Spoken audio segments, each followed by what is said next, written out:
Friends, a couple of months ago, you and I embarked on a journey to decipher the alphabet soup that is the Mercedes-Benz naming convention. We started with something called the GLA. Then we moved on to something that looked like an ML, but is now the GLE. Now we have something that used to be the GLK, but we've never seen it before. They tell me it's based on the C-Class, and you and I just drove the latest version of the C-Class. So let's see what happens when you cross a C with a GL. Shall we?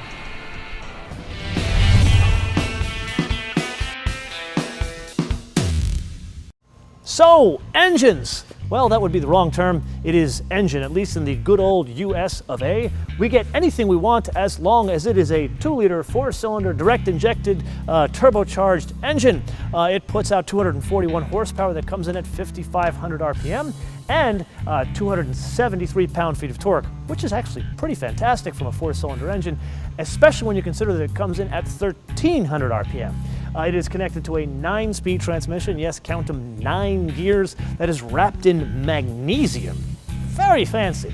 Now, as cool as this is, if we're really reading the tea leaves correctly here, you and I both know there will be more engine choices here, especially when you consider how much room there is available if I stick my hand in here.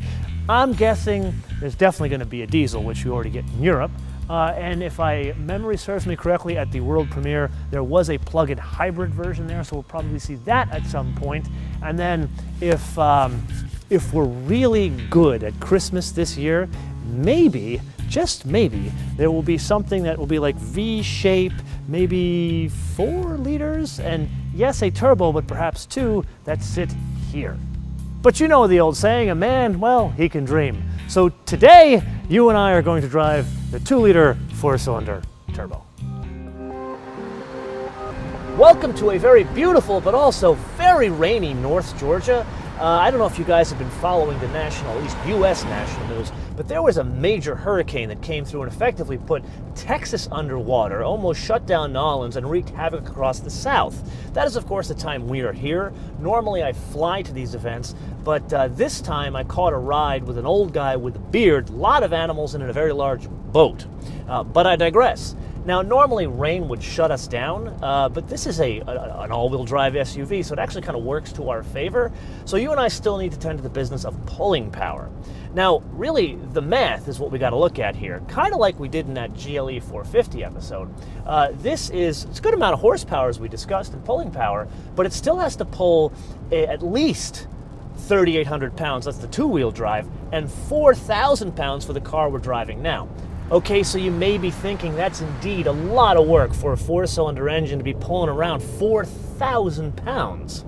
But the headline here is, there's enough power. But really, Mercedes has taken out a bit of an insurance policy, and that's this dynamic control system we've talked about in other episodes. But here it's a bit different, in that it's got the Eco, Comfort, Sport, and Sport Plus, and they have the individual in this one as well, we've talked about so much recently. But what they do is they decouple the engine mapping, the steering mapping, the transmission mapping from the mapping of the dampers. So this is standard, this dynamic system is standard in all GLCs, but the air suspension, meaning the adjustment we talked about in that C400 last year and the C450 recently, that is optional. Okay, so let's try pulling power in practice. We're in comfort mode right now, the car is in 7th gear. Let's say I want to accelerate before I get to that turn. It's downshifted 2 gears, now quickly back up to 6, and you barely notice the gear shifts. So effectively, the transmission is a tool to pull more power out of a smaller engine in order to motivate 4,000 pounds. So it's unlike that GLE 450 that we drove. That has the same transmission, but that has a very different job. And actually, I'm not going to tell you what that job is in this film. Go and check out that GLE 450 Coupe episode, because that was a very unique application of this transmission. Anyway, let's try sport mode. And now what the car is doing, I don't want to call it the resting gear, but the gear that you're going to cruise in, now it's gone down from 7 to 6. And notice the car is running about 2,500 RPM as opposed to almost 2,000 in comfort. Then we move up to Sport Plus, and it's now down to 5th gear as a cruising gear. And notice you get like the infographic here where it tells you what's going on between the throttle mapping, the steering mapping, and the transmission mapping. Now, an aside with this dynamic system, it controls more than the engine, steering, and transmission mapping. It also controls the air conditioning system. So right now we're in Sport Plus mode. Let's go back down to Eco mode. And what it's done is the car now, it switches up to 5th gear going up a hill and around turns, and we're about 2,000 RPM.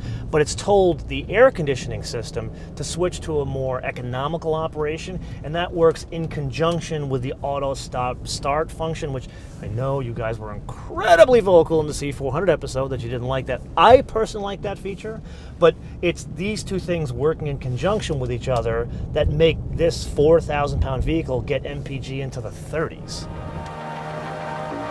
Now, driving dynamics is a very funny thing because the bits you don't see have the biggest impact on the way your car drives. Like, for example, this is on offer in both two-wheel drive and four-wheel drive. In the four-wheel drive, which this car is, 55% of the power goes here, 45% of the power goes here. Kind of the way you want it set up. But in our tech review film, we talked about how in the case where there's a traction loss, you can vary where the power goes. Now, in other recent episodes, we spent a lot of time talking about how the construction method of a vehicle affects driving dynamics, like that recent Kia episode from Colorado. This is really no exception. Mercedes-Benz uses a lot of different strengths of high-strength steel in the construction of this vehicle, but then in certain more strategic areas, like for example, like the lateral section which the dashboard hangs off of, that's all aluminum. And the logic is to save weight. And this actually replaces the GLK, which is a physically smaller vehicle, but this bigger vehicle weighs about 200 pounds less, which is not an inconsequential amount. It's like 5% of the weight of this vehicle. And then last but not least, you and I spent a lot of time talking about dynamic control in Mercedes in our recent episodes. This is no exception. However, how they put it together is a very big difference. And really to understand that, we need to take this back out onto the very wet roads of northern Georgia. So one of the biggest things that impacts the driving dynamics of your vehicle is its overall length. The longer a vehicle, the more supple it's going to ride. The shorter a vehicle, the more it's going to get disturbed by things like railroad crossings, broken pavement, and speed bumps. Now, of all the changes we've talked about here, the biggest change is an additional 5 inches in the length of this vehicle. Now, the GLK, you know, it was shorter, but it almost had characteristics of like a B-segment car because it got more disturbed by things like this. So we go over a speed bump in a GLK, it would almost like pick itself up and plant itself somewhere else. Where here, let's speed up a little bit. Please don't try this at home. And notice this doesn't pick itself up and plant itself somewhere else. So of all the things you get extra length, you improve your driving dynamics, but the biggest thing you get, and here's one more speed bump, is more control. Friends, a bit of an admission. I am broken. To me, the perfect car is one that has a leaky roof, generally leaves you on the side of the road at least 3 times a year, and was hand assembled by 2 guys in a shed somewhere in the southeast of England. So you can imagine, cup holder size is not my thing. Well, being this is targeted to not me, we do have to talk about cup holder sizes, but I found a very unique way in which we arrive at cup holder sizes. The subwoofer. So in many episodes of Mercedes, like the S65, the S-Class, I talk about these stunning speaker grills, the Burmester speaker grills that I would love to use as art on my wall. Well, there is a subwoofer system in this vehicle that has been pilfered from the SL-Class, and that takes the subwoofer, and instead of having it in the door, it is here. And there is a logic that they did this. 2 things, actually. The bass resonates more through the structure of the vehicle, thus basically shaking your intestines out. And then number 2, if you want to have like a big gulp or like whatever the biggest like chai, expensive latte, frappuccino, pumpkin, pansy drink you people drink, you can fit it in here, and then you can fit it in here, because it's like, I think 30% bigger in these things here. Then there's actually more space in the glove box and the center console, because now you have more space because you took all of the audio stuff and moved it forward.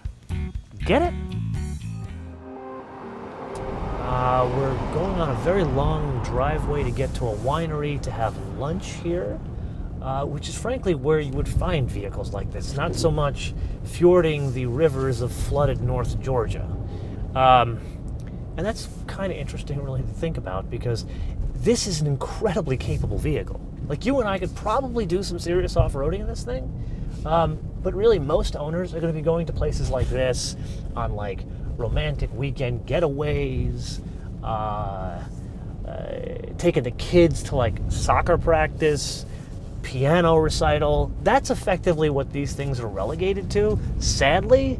And I don't know if the engineers make cars like this because they know they're going to suburban duty, or they make cars like this and design in like engineering prowess, and it could do it if you want it, because they know it's like the Vince Lombardi thing. You know you've had a successful day on the battlefield, not so much the battlefield, but the ball field, when you fall on the ground, dead tired from exhaustion, not because you've been beaten, but because you busted your ass, you did the best you could, and you know what? The best you could won the day, which is kind of what the engineers of cars like these do, because they're busting their ass saying their cars can fjord rivers like 3 feet tall or whatever this thing can do, when they know it's going to places like this. So maybe I should reword this into, what do Mercedes engineers and Vince Lombardi have in common? Not that I'm a sports guy. So in summary, what do we got? Well, we got a very fancy turbocharger. We got this cool air suspension, but not on this one. We got this whiz-bang dynamic control system. But all of that matters not when you add 5 inches of length to your vehicle. It not only transforms the way it looks, it transforms the way it drives, which is now why you and I need to start taking this seriously. And with that, I need to leave you guys with a question. Actually, in our GLC world premiere film, I left you guys with a question of, what do you think this now competes with? And you guys were kind of all over the map. You were like, well, in some cases it was the Lexus RX, but in other cases it was Lexus NX, or it was the BMW X3 or the BMW X5, but you were pretty clear it is direct competition with the Audi Q5. So with that, my question is this. Would you choose this new GLC 300 or the Audi Q5 or the Lexus RX? And for good measure, we can even throw in the Lexus NX. But don't just tell me which one you would choose, tell me why you would choose it and what region of the world you live in. Let me know in the comments below or via our social media, Motoman TV all one word, Motoman TV all one word, Facebook, Twitter, and Instagram. And on that note, I want to leave you with 2 things. Number 1, a friendly reminder that you can now download us, our very own brand new app, on the Apple iTunes Store for your iOS device, and for you Android users out there from Google Play, it is free for the download on both. And then perhaps a bit of a hint-vice of what is coming up. In December, you and I are going to be driving maybe a derivation of this. I can't quite tell you what it is. All I'm going to say is make sure you check back in December for something entirely new, but not totally unrelated to the GLC 300. Until December, bis später.